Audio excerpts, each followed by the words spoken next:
Itaas mga ating mga kamay, may mahal, tayo magkasama na langin sa ating Diyos na buhay. Hallelujah. O dakilang mga Diyos na makapangyarihan sa lahat. Aming pinakamamahal na Panginoong Yesus. Sa oras to mahal na Panginoon. Hallelujah. Sa pangunadalangin namin kagalang-galang at minamahal na Pastor Willie Almeida, ang iyong propeta sa huling kapanahunan, sa aking pagdadala ng balang mensahe, ikaw Diyos, hallelujah, magbigay sa akin ng karunungan at maglangis.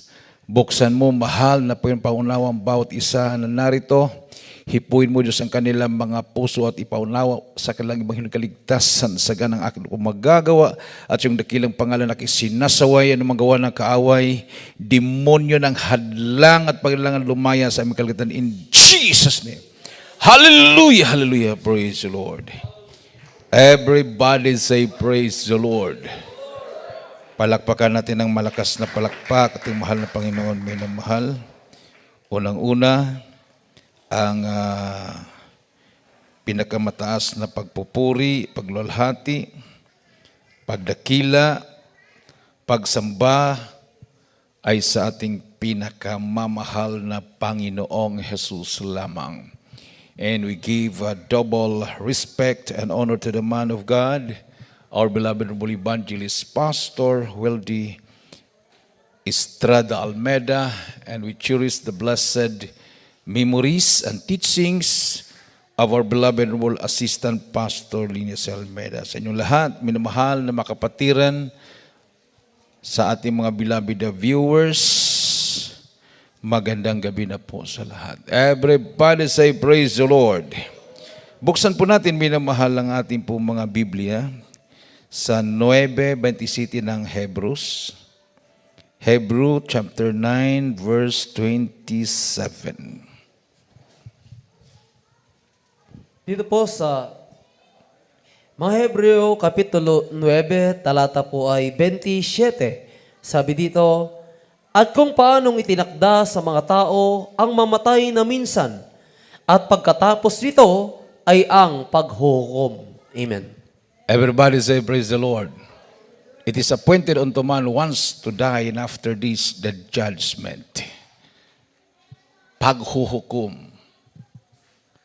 So, ang tao, hindi po yan na binigyan ng diin, minamahal. Hindi binigyan ng importansya na ang lahat ay pupunta sa tinatawag na kamatayan at mayroong paghuhukom. Amen. So, ano ba ang kahihinatnan sa mga taong hindi naglilingkod sa Diyos? Sabi po dito, minamahal,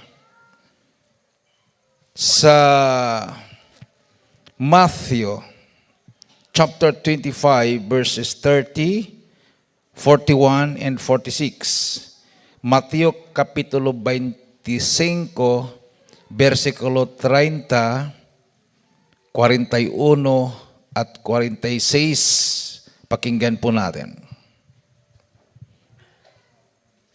Sa 30 muna. Dito po sa Ebanghelyo ayon kay San Mateo Kapitulo 25, Versikulo. Kapitulo 25, Kapitulo 25, versikulo 30. Kapitulo 25, versikulo 30, 41, 41 at saka 46. 46. Ang sabi po dito, at ang aliping walang kabuluhan ay inyong itapon sa kadiliman sa labas. Diyan na nga ang pagtangis at ang pagngangalit ng mga ngipin. 41. Kung maggagayoy, sasabihin naman niya sa mga nasa kaliwa, magsilayo kayo sa akin, kayong mga sinumpa at pasaapoy na walang hanggan na inihanda sa diablo at sa kanyang mga anghel. Sa 46. At ang mga ito'y mga paparoon sa walang hanggang kaparusahan, datapwat ang mga matuwid ay sa walang hanggang buhay. Amen. Everybody say praise the Lord. So sabi po dito, minamahal, and cast ye the unprofitable servant into outer darkness. There shall be weeping and gnashing of teeth. Nandoon ang pag-iyak. Ha? walang humpay na pagsisisi, and gnashing of teeth. Then shall he say also unto them on the left hand, Depart from me, ye cursed, into everlasting fire, prepared for the devil and his angels. And these shall go away into everlasting punishment. So yan po yung mapuntahan ng mga taong hindi naniniwala sa ating Panginoong Diyos o naniniwala man pero hindi naglilingkod. Amen. Iba po yung naniniwala sa naglilingkod. Mayroon namang naniniwala. Si Satanas, naniniwala sa Diyos. Hindi lang basta-basta naniniwala. Alam niya na iisa lang ang Diyos. Amen. Galing siya doon sa langit At nanginginig pa siya. Oh. Pero hindi siya naglilingkod. Everybody say, praise the Lord. Oh. Maraming mga tao ngayong naniniwala na may Diyos, pero hindi po sila naglilingkod sa Diyos. Sila po ay nagtitiwala sa kanilang sarili. Sabi nga ng Bible, cursed is the man that trusted in man. But blessed is the man that trusted in the Lord. Everybody say, praise the Lord. So, tayo po minamahal ay sunod-sunod yung ating pong mga church anniversaries and Christmas Thanksgiving. Pero ang focus natin ay spiritual. Bukas, mayroon po tayong haharaping malaking hamon para sa darating na linggo. So, yung iba, mamigay ng leaflets. Yung iba, minamahal, nasa tuhod ng pag-aayuno. Dahil short na po yung ating time, so gawin po nating absolute. 3 days. Ibig sabihin, hindi iinom ng tubig. No, para maraming makababayan natin na makalagan sa gapos ng demonyo. Amen. Everybody say, praise the Lord. Pagpapalain po tayo ng mahal na Pinoon pag ganun po yung ating desire. Dahil sabi nga ng Biblia, isang makasalanan na madala natin sa paanan ng Diyos, ang mga anghel sa langit ay magpalakpakan. So ilan bang anghel sa langit? Thousands or millions? Isang kaluluwa lang yun na nagbalik loob sa Diyos. Masayang-masaya ang kalangitan. Amen. At ito ay magtatabo ng maraming pagkakasala natin. So di ba hindi ba niyo napansin pag makadala kayo ng bunga, ang saya-saya niyo, di ba? Ang gaan ng pakiramdam, no? So I hope, yan ang prayer natin. Hindi lang po tayo aasa doon sa mga leaflets na pinamimigay, sa mga streamers at sa mga tarpaulin, mga drop tarpaulin na yan. At least mayroon tayong madala kahit bawat isa sa atin isang kaluluwa. Amen. Kaya ba natin minamahal? Amen. Isang kaluluwa, madala, nahirapan kayo? Palakpakan natin ang ating mahal na Panginoon. Patapos na yung taon, at least makabunga, pahabol. Para bang kung nag-aaral ka, at least maka-score. 1 is better than 0. Isang kaluluwa na madala mo, mahigit pa yan, mas importante yan, kaysa wala.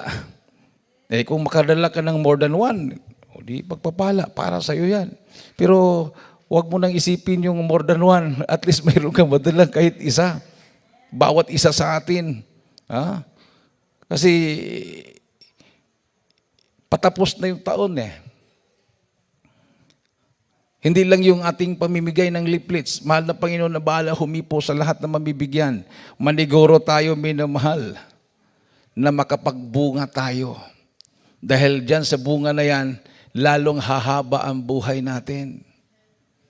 Everybody say, praise the Lord. O di ba si Brother Fernando Solon, kinuha ng Malapinon, sabi ng Malapinon sa kanya, kukunin na kita dahil yung mga himala na pinigay ko sa iyo, hindi mo pinamalakaya ng mga kaluluwa. Yun lang pala ang purpose. Kung bakit tayo pinaghimalaan ng Malapinon para atin pong i-share, para ang mga tao, sila po ay magbalik loob sa mahal na Panginoong Diyos. Everybody say, praise the Lord. Bakit nilagyan natin ng beware communism, satanism yung ating mga streamer? Dahil marami pong naliligaw ng landas. Mga matatalinong tao. Lalo na ngayon na bago lang namatay yung kanilang founder ng Communist Party of the Philippines. Anong sabi ng mga NPA, ng mga combatant? Mag-launch sila ng tactical offensive against the military force o mga law enforcers. It's either police or mga army. Ibig sabihin, mayroon silang mga surprise attacks or ambush. So, before daw mailibing yung kanilang founder. So, kailan nila ilibing? Ay, actually, hindi naman ilibing. Susunugin, i-cremate. Oh? Ang katawan, sinusunog. Paano kayang kaluluha? Hindi naniwala sa Diyos. Ilang libo yung naloko niya. Ilang libo yung namatay. Mula na inorganisan niya yung revolusyon na walang Diyos, ang komunismo sa Pilipinas. Ilan yung mga estudyante, mga kabataang sumali at nasayang yung buhay nila. Yung mga nangamatay na kanilang inambos o nabutukan ng mga landmines. Yung mga sundalo at mga pulis na namatay sa encounter sa walang kwintang revolusyon na nilaunch niya. O diba? Sisingilin siya ng mahal na Panginoon doon. Amen. At nung siya ba ay nalagutan ng hininga, before na nalagutan siya ng hininga, masaya ba siya? Hindi siya niniwala sa Diyos. Saan siya pupunta? Naalala ko tuloy yung nabasa ko. Lahat ng mga founder ng communism, si Karl Marx, si Stalin, si Mao Zedong, at iba pang mga philosophers na hindi niniwala sa Diyos, yung last breath nila, yung huling hininga nila, ayon sa nabasa ko, puro sila malulungkot lahat. Malungkot talaga. Mayroon pang nagsabi, kung may Diyos, iligtas mo ako. If there is God, save me. Naalala ko tuloy yung kapatid ng papa ko na commander ng NPA, yung pinaka-head nila, nagsasabing walang Diyos, pero nung natamaan ng bala sa gera at bago namatay, sumigaw ng Diyos ko. Diyos ko! Tapos nalagutan ng hininga. Nagulat ang mga NPA na nasa paligid. Si commander sumigaw ng Diyos ko. Sabi niya walang Diyos. Kuminsan kasi, karamihan sa mga hindi naniniwala sa Diyos, nabigo sila sa pagtawag sa Diyos. At nagtampo sila, wala yatang Diyos. Dahil hindi nga totoong Diyos yung tinatawagan nila. Amen. Ganoon naman ang dahilan Bakit yung mga pare, yung iba dyan, naging komunista? Dahil walang himala na nakikita. Wala silang nakita na buhay nga ang Diyos. Hindi nila masasabi na ang Diyos ay totoo dahil wala silang karanasan na ang kanilang panalangin ay dininig ng mahal na Panginoon. Samantala sinabi ng Biblia, call unto me and I will answer thee and I will show thee great and mighty things that thou knowest not. Pero kahit anong luhod ang ginagawa nila mula sa pintuan hanggang altar, walang santo, walang libolto o anumang mga larawan na nandyan sa loob ng katedral na yan na naghimala sa buhay nila. Dahil mali yung kanilang pagkakilala sa Diyos. Salamat sa Malapinoon dito sa Jesus Miracle Crusade International Ministry. Ang Diyos natin dito ay totoo at buhay. Amen. Everybody say praise the Lord. Kung hindi pa totoo ang Diyos natin dito bakit tayo gagasto? Di ba? Sabi nila, minamahal, ang Pasko daw, ang Christmas, ay para lang sa mga mayayaman. Dahil, paano ka makaselebrate ng Christmas kung wala kang pera? O pagbili lang ng mga Christmas tree, mga stars, mga ilaw na iba't ibang kulay, kung wala kang pera, mabili mo ba yan? Hindi, amen. O bagong cellphone, bagong sapatos, bagong damit. Kung wala kang pera, wala talaga, malungkot talaga ang Pasko mo. Sabi nila, ang selebrasyon doon ng Pasko para sa mayayaman lang. Pero hindi ganun sa Jesus Miracle Crusade. Sa Jesus Miracle Crusade, pag tayo nagsiselebrate ng Christmas, ano ba yung nakalagay sa leaflets? Mayaman ba ang bulag, pilay, pipi, bingi? Are you sick of cancer, leukemia, ailment pronounced incurable? Mayayaman ba yan? Hindi. Amen. Are you blind, crippled, deaf? Are you marijuana addict? Oh, do you have marital problems? Yan lahat mga tao na yan, yun yung mga tao na naghirap sa buhay dahil sa sakit na cancer, may mga kapansanan. Yun po yung ating inaanyayahan. Dito kayo, mag-celebrate tayo ng Pasko. May regalo ang Diyos sa inyo. Gagaling ang sakit nyo. Palakpakan natin ating mahal na Panginoon. Di ba? Sino bang hindi masaya pag ikaw ay may cancer tapos dadalo ka sa krusada? Ang pamasko sa iyo ng mahal na Panginoon, gagaling yung cancer mo.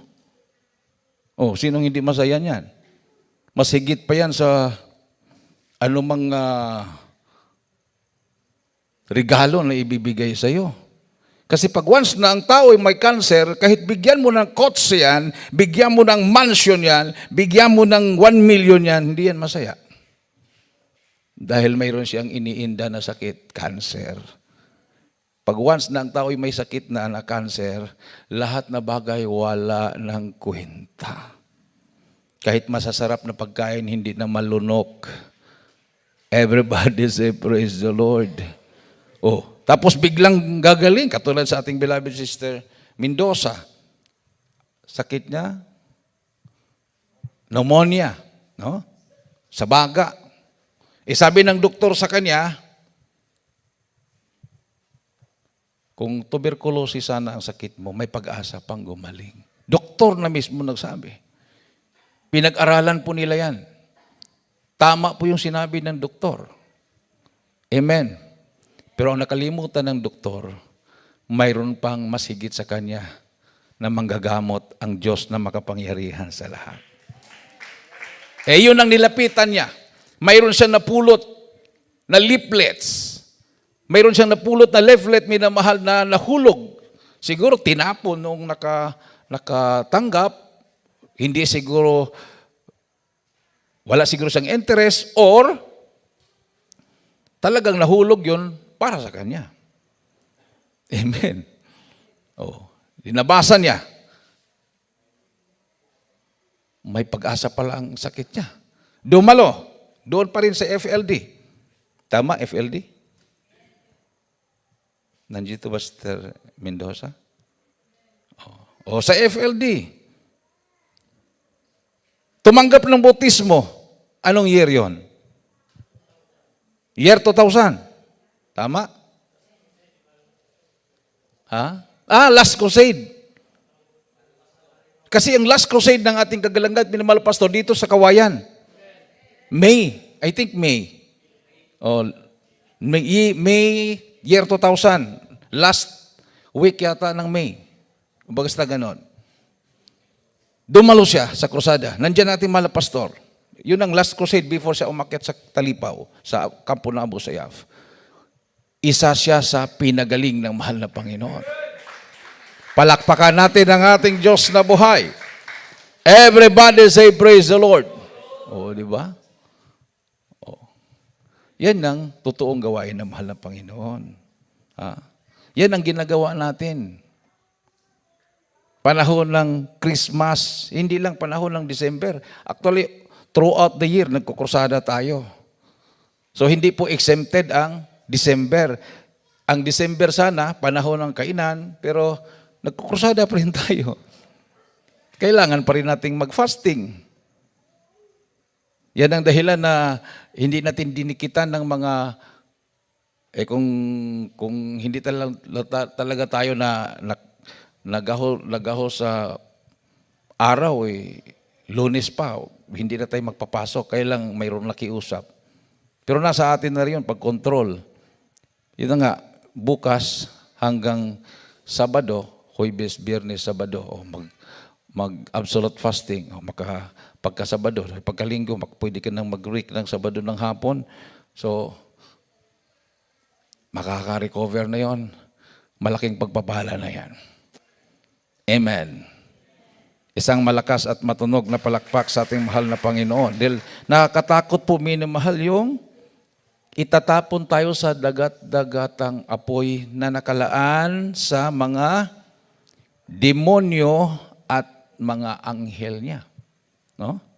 And his angels. At sabi po dito sa Revelation chapter 20 verse 10, and the devil that deceived them was cast into the lake of fire and brimstone, where the beast and the false prophet are, and shall be tormented day and night forever and ever. 20 Jes ng Revelation. Kindly. Dito po sa Apokalipsis, Kapitulo 20, talata po ay 10. Sabi dito, at ang dyablo na dumaya sa kanila ay bidulid sa dagat-dagatang apoy at asopre, na kinaroroonan din naman ng hayop at ng bulaang propeta, at sila'y pinahihirapan araw at gabi, magpakailan, kailanman. Everybody say praise the Lord. Oh, tingnan mo. Oh. Araw at gabi. Tormented day and night. Grabe yun. Oh. Ibig sabihin, kahit gabi, ang init ng impyerno hindi nagbabago. Okay lang kapag gabi kung aircon. Hindi. Araw at gabi, mainit. Parang naalala ko tuloy doon sa Middle East. Kahit hating gabi, parang tanghaling tapat sa Pilipinas. So, ang mall nila doon, gabi ang bukas. Hindi makakapagbukas ng araw dahil grabing init. Pero kahit gabi, paglabas mo sa sasakyan, kasing init ng tanghaling tapat sa Pilipinas, ang hating gabi doon. Malamig lang pag makapasok ka na sa mall, naka-aircon yan. So, ang mga sasakyan doon sa parking lot, naka-andar lahat, walang nakapatay, naka-andar. Ibig sabihin, hindi nakalak, nakabukas, naka-andar, naka-aircon. Kasi pag galing siya sa mall, pagpasok, malamig pa rin. Kung minsan makaisip tayo, kung sa Pilipinas kaya gano'n, no? Ang mga sasakyan naka-andar, tapos bukas, ano kayo mangyayari? Nandoon yung mga laptop. Baka sasakyan ng iba. Pero hindi pwede doon eh. Pugot ng ulo doon eh. Nakaikot ang CCTV camera. Wala, hindi ka pwedeng magnakaw doon. Kahit mga cellphone na naiwan sa mga upuan, hindi pinapansin dahil once nadamputin mo yon, maya-maya may pulis na hahabol sa'yo. Matitrace ka nila. Kasi naka-registered yung cellphone, naka-registered yung SIM-pack. Parang malapit na rin sa atin yan. By January yata. Pag hindi i-registered yung mga SIM-pack nyo, ma-deactivate lahat yan. Hindi mo na magamit. Oh. So, kailangan mong i-register yan. Pag-register mo, dala ka ng passport, kung mayroon kang passport or ID, yung mga legal na ID. So, doon. So, once na i-text mo yan, ng hindi magandang text, hindi ka na maka-deny na sa galing sa'yo dahil naka-registered yung number sa pangalan mo. O kung manakaw yan o makuha ng iba at gamitin nilang pang-scam, ikaw ang huhulihin. So, pag once na mawala yon, report ka kaagad doon sa Smart, sa Globe, na walang simpak ko para i-deactivate nila kaagad yon para hindi magamit ng ibang tao. O, ganon yon. So, wala nang scam na papasok sa cellphone mo, nanalo ka ng 1 million. Tawagan mo ako, loadan mo ako ng 500 para mag-usap tayo. Wala na yon. Amen. Everybody say, praise the Lord. O pag mawala ang cellphone mo, wala nang dadampot dyan kasi mahuhuli na. Kasi once na mag-registered ka ng SIMPAC, kasama na ang cellphone registered. Pag gamitin ng iba, tanggalin yung SIMPAC, gamitin ng iba, matitrace na yun kung sinong gumamit. Kasi yung gagamit, mayroon din siyang registered na SIMPAC. Wala na talaga. So, all things work together. Matutulungan tayo. Yan yung nakakatulong sa technology. Kaya lang, kung yung technology na yan ay gagamitin para i-trace ka naman, ito, wala pang bakuna to. Ito naman, wala pang tatak na 666. Magtago ka ngayon kung saan kang lupalop magtago. Masundan ka.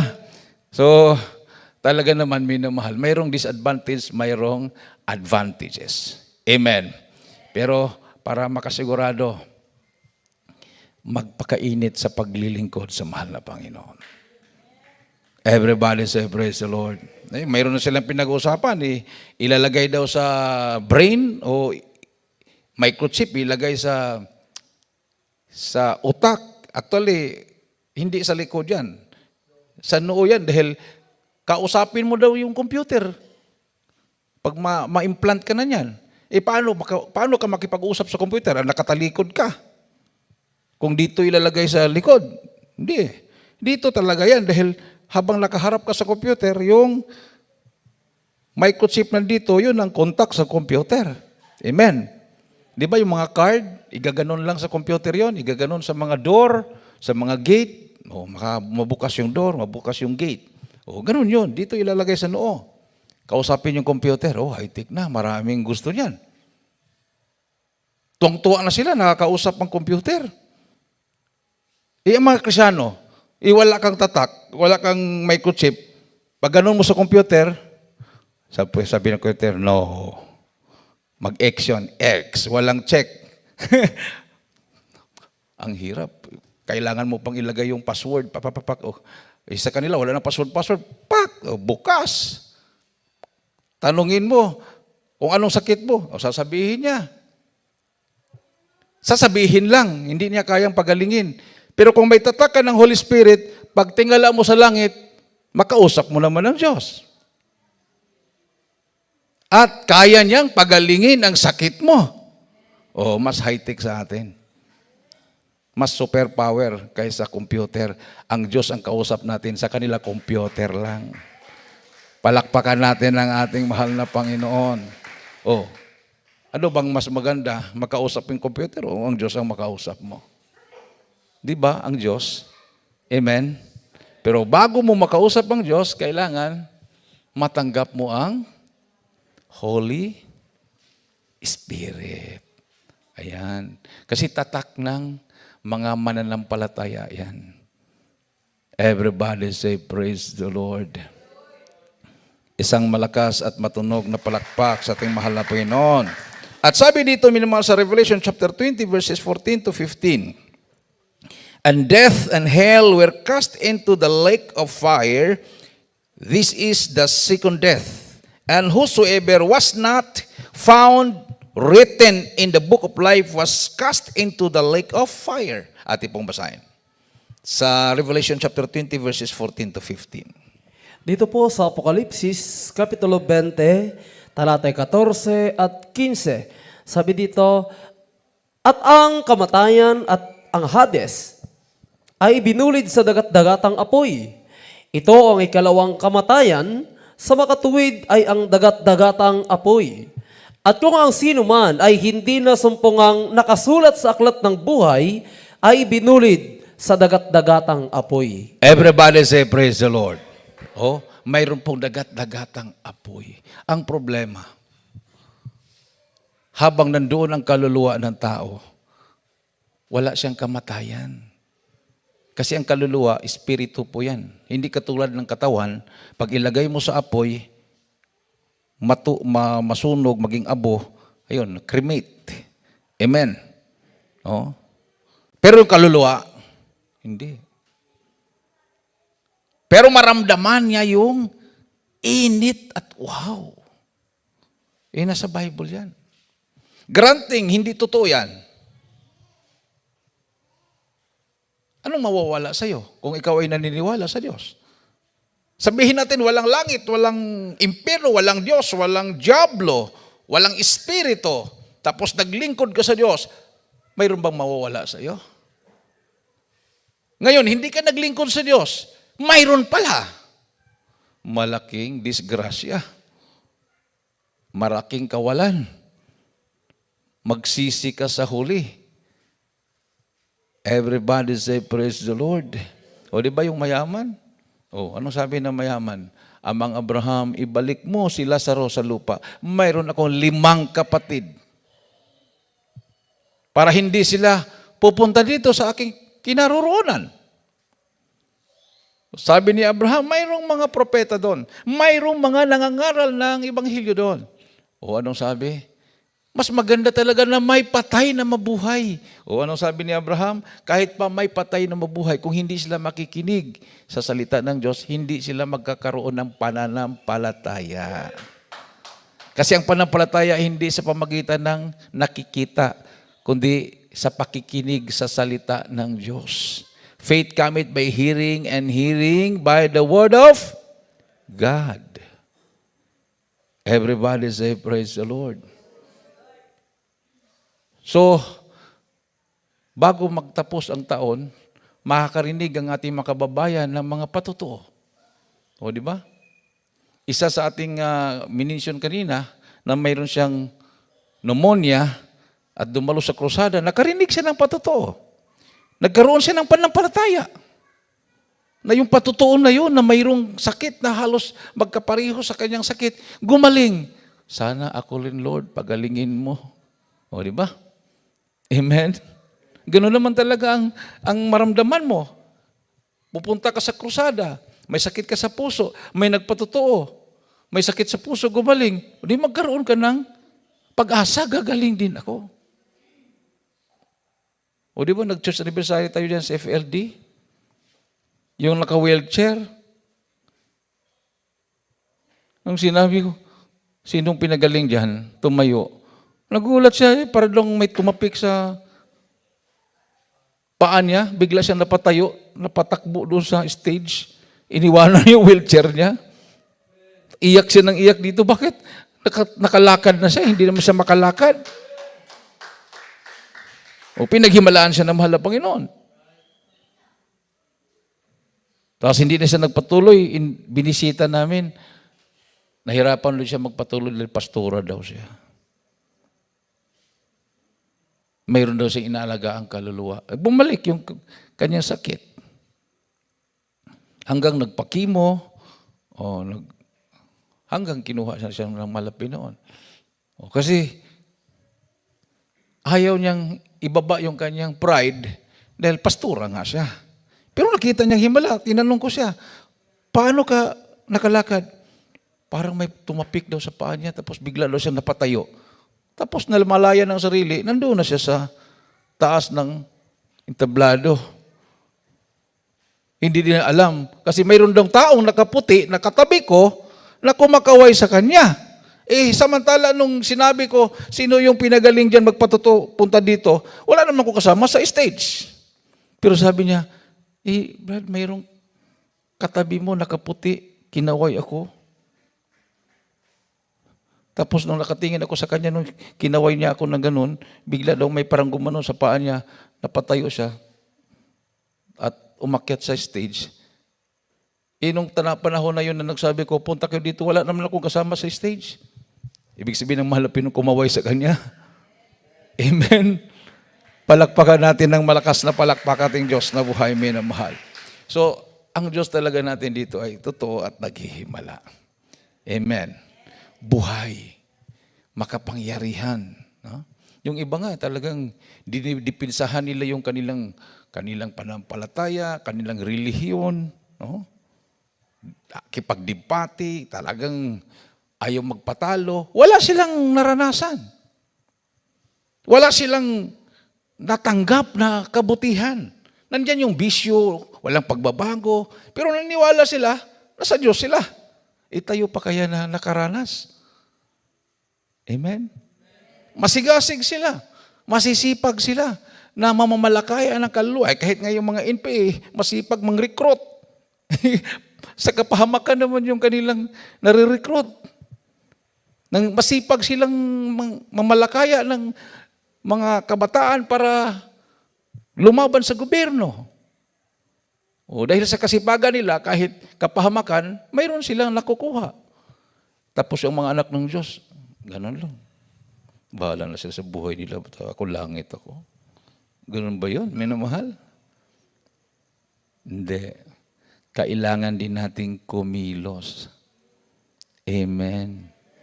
Baka maagaw ng kaaway yung ating pong mga mahal sa buhay, ating mga kaibigan, ating mga kapitbahay. Everybody say, praise the Lord. Oh. Kailan po natin sila pipilitin? Pipilitin natin sila? Or pipilitin natin ang preacher? Brad, mag-Bible study ka naman, Brad. Bakit namatay yung kamag-anak ko, Brad? Saved na ba yun? Hindi pa, Brad. Pero walang imposible sa Diyos, Brad. Malangit yun. Kung ganun, dapat nung buhay pa, siya ang pinilit mo para maglingkod sa mahal na Panginoon. Amen. Kaysa pipilitin mong dalhin siya sa langit, hindi naman siya naglilingkod. Palakpakan natin ang ating mahal na Panginoon. So, ano po ang ating makamtan pag tayo'y naglilingkod sa mahal na Panginoon? 3:15 ng Juan at 14:2-3 ng Juan. Huling mga talata. Dito po sa Ebanghelyo ayon kay Juan, Kapitulo 3, ang talata ay 15. Upang ang sinumang sumampalataya ay magkaroon sa kanya ng buhay na walang hanggan. John 14:2-3. Dito po sa 14, 2 at 3, sa bahay ng aking ama ay maraming tahanan. Kung di gayon, ay sinabi ko sana sa inyo, sapagkat ako'y paroroon upang ipaghanda ko kayo ng dakong kalalagyan. At kung ako'y pumaroon at kayo'y maipaghanda ng kalalagyan, ay muling paririto ako at kayo'y tatanggapin ko sa aking sarili upang kung saan ako naroon, kayo naman ay dumuon. Amen. Palakpakan natin ang ating mahal na Panginoon, minamahal. Awitan po natin ang ating mahal na Panginoon. And sabi dito, minamahal, whosoever believeth in Him should not perish but have everlasting life. In my Father's house are many mansions. If it were not so, I would have told you, I go to prepare a place for you. And if I go and prepare a place for you, I will come again. I will come again and receive you unto myself, that where I am, there ye may be also. So, pangako ng malapit noon, I will come again. Babalik siya. Amen. Babalik siya. Every year, sa ating pong kinagis ng relihiyon, ang ating pong malaala, ipinanganak si Kristo ni Maria. Pagdating ng Abril, pinako siya sa cross. Pagdating ng Disyembre, pinanganak siya. Pagdating ng Abril, pinako sa cross. Hanggang doon lang. Pasko, at mahal na araw. Hindi po nila sinasabi, malapit na ang pagparito ng Panginoon. So, paano maghanda yung mga tao kung hindi sinasabi yun? The second coming of our Lord Jesus Christ. Yun, nagiging materialistic ang tao. Pagdating ng December, material, financial ang iniisip. Pagdating ng Abril, kunwari malungkot, isang linggo, pagkatapos ng isang linggo, balik uli sa dating gawi, sa dating bisyo. Pero sa Jesus Miracle Crusade, simula na natanggap natin ang kaligtasan mula noon hanggang ngayon, nag-aantay tayo at naghahanda tayo sa pagbabalik ng ating tagapagligtas. Amen. Yan ang dahilan kung bakit tayo ay lumayo na sa makasalanang buhay. Natanggap natin ang pagbabago ng ating buhay. Therefore, if any man be in Christ, he is a new creature. All things are passed away. Behold, all things are become new. Itaas po ang ating mga kamay, minmal. Awitan po natin ang ating Diyos na buhay. Napakapalad natin. Buhay ang ating Diyos. Totoo ang ating mahal na Panginoon. If you love me, keep my commandments. Ano ang commandments na malapit noon? Love God with all your heart, with all your soul, and with all your might. And love your neighbor as you love yourself.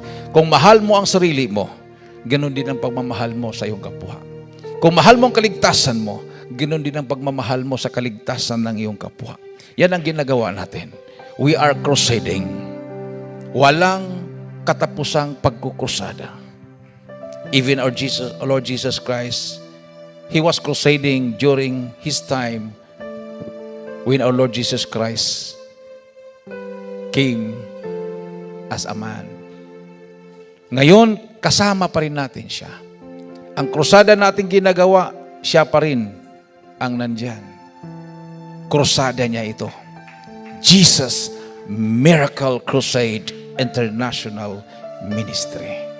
Awitan po natin yung mahal na Panginoon, minamahal. Hallelujah.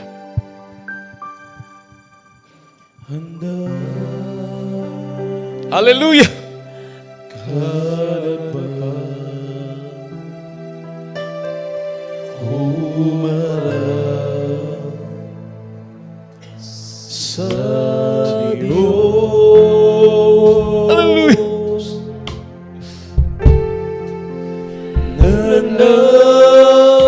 Dulot sa iyo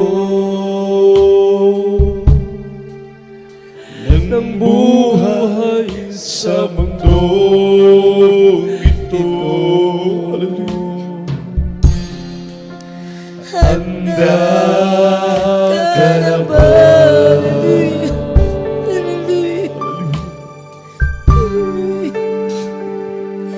Huwag hintayin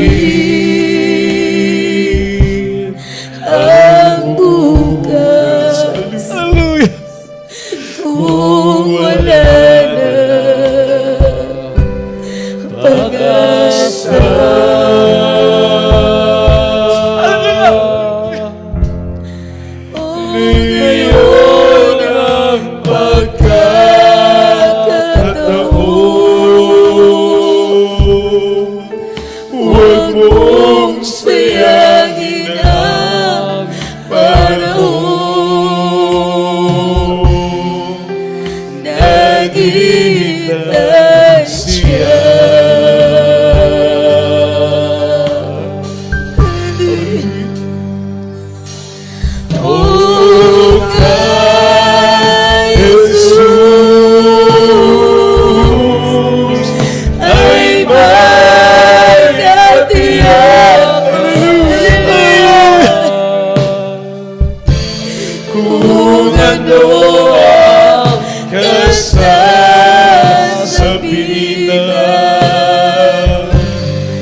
sa buhay na darating.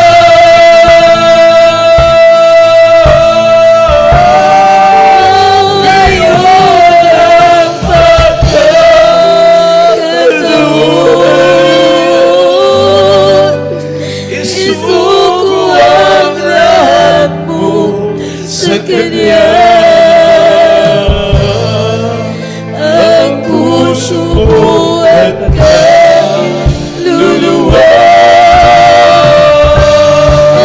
handa ka na ba?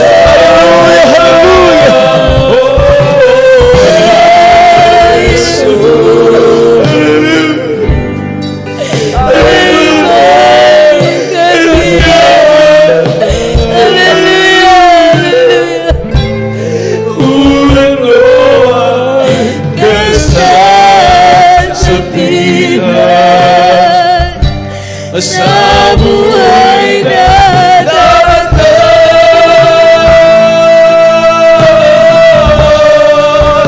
Ngayon ang pagkakataon, isuko ang lahat mo sa Kanya. Ang puso mo at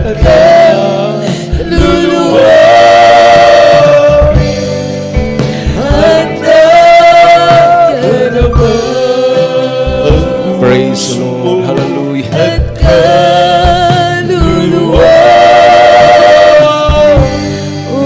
Handa ka na ba? Lord Jesus, hallelujah, hallelujah. Para po sa ating mga baguhan, ating pong mga viewers, now is the day of salvation. Now is the accepted time. Mayroon pong 4 na requirements o reglamento ng kaligtasan. Unang-una, pananampalataya. Faith cometh by hearing, and hearing by the word of God. Pangalawa, pagsisisi. Yung pananampalataya sa Roma 10:17, mabasa po natin yan. Pangalawa, pagsisisi. Acts chapter 3 verse 19. Tumalikod sa mga masasamang gawa at magbalik loob sa mahal na Panginoon. Pangatlo, bautismo sa tubig sa pangalan ng Panginoong Hesukristo. Acts 2:38. At ang pang-4, bautismo sa Espiritu Santo. Acts 1:5 and Matthew chapter 3 verse 11. Sumugod sa panalangin ito mga baguhan ating pong mga viewers. Tanggapin yung mahal na Panginoon bilang Panginoon na tagapagligtas ng inyong mga buhay. Mahal na Panginoong Isus, maraming salamat sa Ebanghelyo ng kaligtasan na aking napakinggan.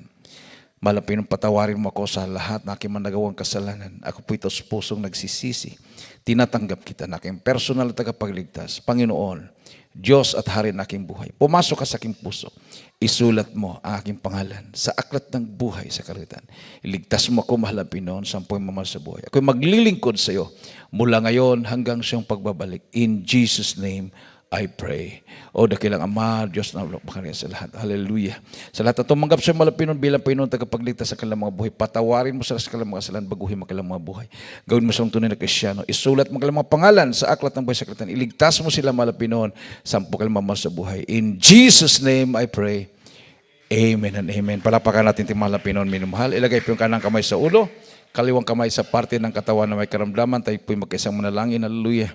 Dakilang Ama Diyos na makapangyarihan sa lahat, aming pinakamamahal na Panginoon. Minsan pamalapinon, humingi po kami ng kapatawaran, sama kami nagkulang, nagkakamali, ano may minaisip, nagawa nabanggit na may mga labi na hindi kaya-aya sa iyong banarapan, patawarin mong bawat isa. Sa paulat na langin, namin kagalanggalan at minamahal Pastor Ruel D. Salmeda, aking sinasaway na magawa ng kaaway, demonyo ng karamdaman, sakit sa puso, high blood, diabetes, cancer, demons of incurable sickness and diseases, vices, problems, albeit doubts, demons of public, kasat, in the name of Jesus, hallelujah, in Jesus' name, hallelujah, hallelujah, in Jesus' name, amen and amen, praise the Lord. Tumayo po tayo may mahal bilang pasalamat sa ating Diyos na buhay.